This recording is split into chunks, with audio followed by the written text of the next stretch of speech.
Hi, you guys. Hello. I'm Stuart Sayger, and yeah, you're laughing already. Okay. I should tell you, when I was very, very young, I learned right away there were two things that I really loved in this world: comic books and art, and they go together really, really well. As you can see, this is a Batman that I drew when I was 7 years old. At 7, I was already on my path to being a full-time professional comic book artist. It's what I do. I love this stuff. I love my job, and I'm very pleased I get to do it. I knew that I wanted to be a part of this world, so when I was 13 years old, I typed up a little resume, and I took it to my local comic shop, and I got the job. That's me on the left in the necktie, taking it very seriously. I'm pricing up some old comic books here. So that's me at 19, and at 19, I was already a 6-year veteran of the comic book industry. So I should tell you, you can tell looking at this was a world I really cared about. I loved this a lot. So I was very excited when Ted asked me to be a part of Play and Pause, because as you can tell, I've got the play part down. I'm good at this. It's the pause that I wrestle with. When you turn your hobby and the thing you love into your profession, you tend to work an awful lot. So I should tell you, I'm a self-taught artist.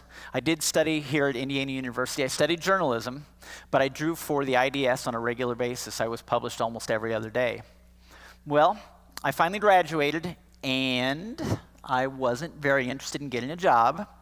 So what I decided to do was do one last crazy thing, and I wrote, drew, and self-published this comic book, Shiver in the Dark. So this is my first real foray into professional comic books, and the book did really pretty well. And I was fortunate enough to get to work for most every major publisher in comics, and I got to do things like, this is my cover art on the Joker. This next one here is me drawing Gene Simmons and the rock band Kiss. I did 27 covers for them. And then this next one here is The Walking Dead. These are some fun projects to work on, right? But I also had some really great interactions with some really incredible people, like this one here. This is me at the Pittsburgh Con. Yeah, there we go. You guys know this guy. This is Stan Lee, and he and I signed together at the Pittsburgh Comic-Con. On the table in front of him is my art for the program cover, and he signed it, and it's on the wall at the house, so thanks, Stan. So I got to do that. And then this next photo is the one that I really, really love to show you, because I'm here with this gentleman named Steve Borak, who is this really pioneer in the collecting, buying, and selling of really rare, expensive comic books. That is an Action Comics #1 from 1938, and it is the first appearance of Superman. That comic book there is easily $1 million, and very few people get to handle them, especially very few who have ink all over their hands, as I do there, okay? I might be the only guy who can wear that much ink and handle that comic book. But here's the thing. I'm known for having inky hands, right? What happened was I developed a really crazy, wild style making comics, and it's from my creator-owned Shiver in the Dark comic book. What happened was I got to make the comic book by myself with no editor telling me what to do. So what I did, I had to decide what art style to draw it in. And instead of picking a style, I said, I'm going to use them all. Nobody's going to tell me no. I decided that what I was going to do was change the art style, change the techniques and tools I used to match the moment and action of each panel in the book. So as a result, parts that are watercolored, there's chalk pastel, there's photographs. There are times when I would just stick my finger in the inkwell and make a big smear if I wanted a particular technique. That's why you wear a lot of black. You get ink a lot of places. But as a result, I was very fortunate. One of my copies of my self-published book, Shiver in the Dark, had made its way to an editor's desk at DC Comics, and they had contacted me and told me that they were working with Lego, the little building block people, and they were publishing a comic book called Bionicle. Okay, it's based on this toy line, Bionicle. And if you don't know Bionicle, I should tell you, they are Legos, but rather than being little building blocks, they're more like specialized pieces that look more like pieces of a car engine. And you take them and put them together, and you make these characters out of them, and some are monstrous, and some look like people, and some look like a crab. But the comic book had existed before I worked on it. But Lego and DC were looking to hit a new audience. They wanted to try a new art style. And so they told me that it was from the expressive work that I'd done on my self-published book that they thought I might be a good fit for Bionicle. Now that's what they told me. But I'm going to tell you, I thought they were crazy. And I thought about it because I think about Lego. You guys have played with Lego. Lego, to me, are those yellow heads with those perfect, pristine little smiles drawn on them. Those do not look like somebody who draws with finger paints, okay? But here's the thing. I was offered the chance to try out for this job, and I had to do it. It was too good. But I was convinced the way to get this job was to make a really perfect, clean, crisp piece of artwork.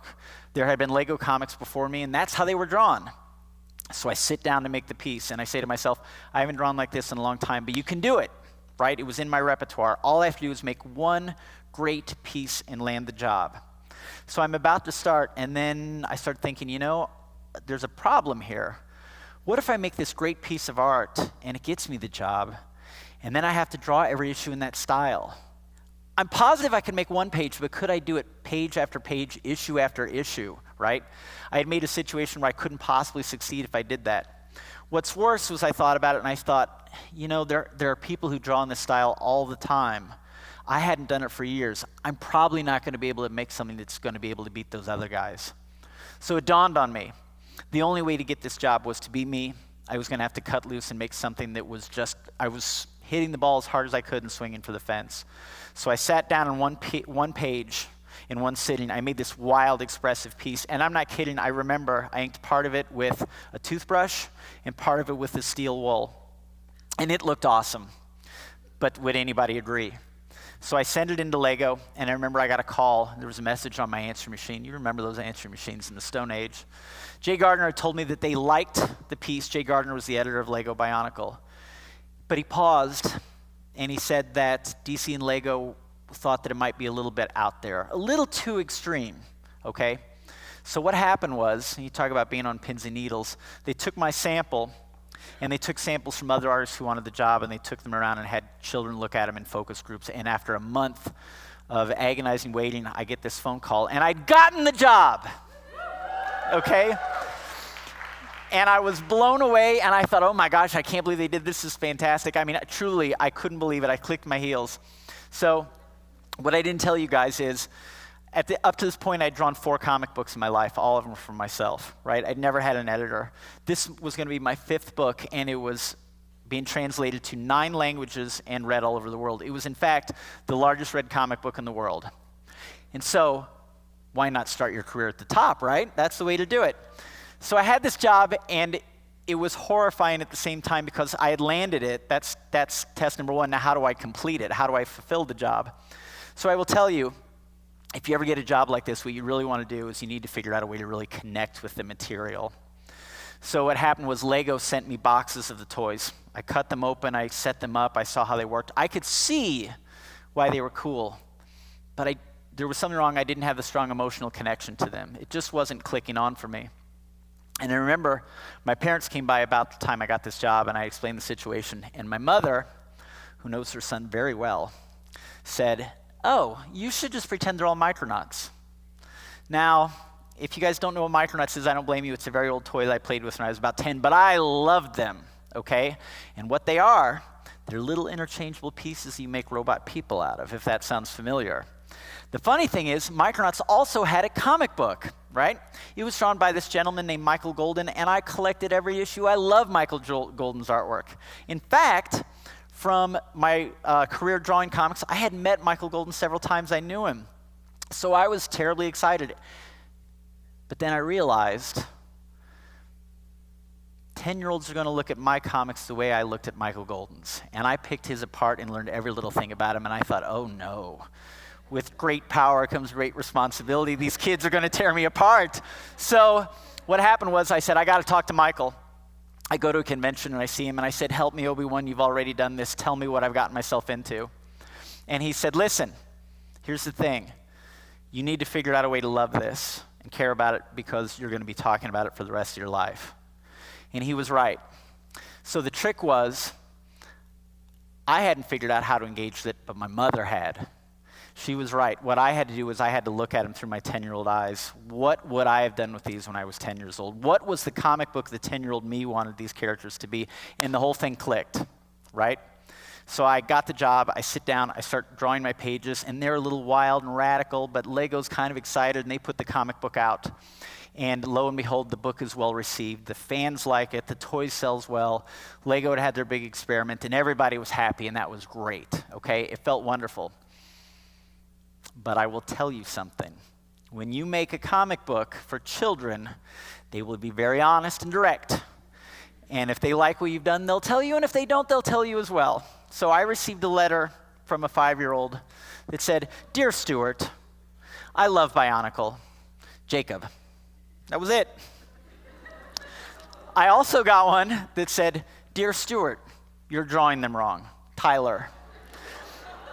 Now, what's so great about this is Tyler wasn't really wrong because Lego had given me so much freedom to change my style. The toys were somewhat rigid, ball and socket things, but I made them move like people. I hunched their backs and gave them more life and movement than they'd ever had before.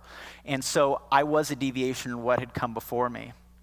And so what is cool about this is as an adult, I get to go to I was an adult then, but I'm older. I get to go to comic book conventions now, and I meet young adults who had been Bionicle fans when they were young.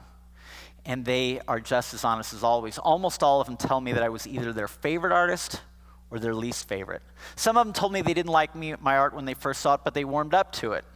Others told me that they didn't get it when they were young, but as they got older, they realized there was a value to this loose, expressive, atmospheric kind of artwork, right? I had opened some people's eyes to abstract art. It was a great feeling.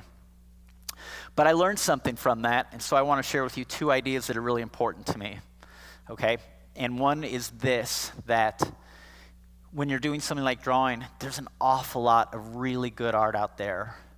And as a result, making really good art is not good enough. You've got to make something that's great. And to make something great, you've got to do something that's kind of wild and different and challenging.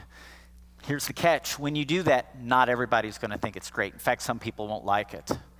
But the ones who do like it, you will reach more deeply. You will touch them. They will have a stronger reaction to it. Any artist out there, whether you sing, draw, whatever, the worst response you can ever have is have everybody look at your work and say, "Yeah, that's pretty good." Right? I don't have time for the books and movies that are only pretty good. I pay attention to the things I love. And that's the thing the fans taught me. So there's that lesson number 1. Lesson number 2 is, and this is kind of funny, so I hope you laugh at this, but I would work on the book regularly. I'd get the script, I'd get a box of the toys, and we'd set them up. I'd set them up, and I would just basically draw what's in the script using the toys as reference.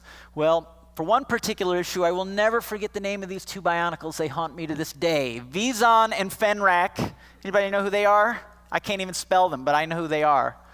I had no Vizon and Fenrak. I had the script, and they're listed all throughout the story that they're going to be doing things, but I don't have the toys. In fact, nobody has the toys. They don't exist. But we're working against a tight deadline, and the comic book has to get done. So I'm scrambling around, leaving holes in the artwork, hoping that the Vizon or Fenrak are going to show up in time. And so finally I get this call from Lego. And they say, "Okay, there's one Vizon and one Fenrak in the whole world, and they are in Denmark." And I said, "Awesome, what do they look like?" "I don't know. But we're going to send them to you overnight, airmail. You got to go to the airport. You got to bring your ID. You got to sign for them. You can't photograph them. You have to sign this non-disclosure agreement. Can't break them. Can't let anybody touch them." I mean, it was like toy plutonium, right? I'm handling this coveted thing, and I get home, and I feel like, okay, finally ready, cut the box open. So what do Vizon and Fenrak look like? I pull them out, and it's this thing. It's this giant robotic spider with this guy on his back. They're the most monstrous-looking Bionicles I've ever had. I had no idea they were be on top of each other, and I thought, how am I going to make this work? So I sit down with just a couple days to go, and I just worked for 14 hours straight. I mean, I've just got to get these pages done. It has to get done. And after about 14 hours, the work wasn't done, but I had absolutely hit the wall. There's how I drew them.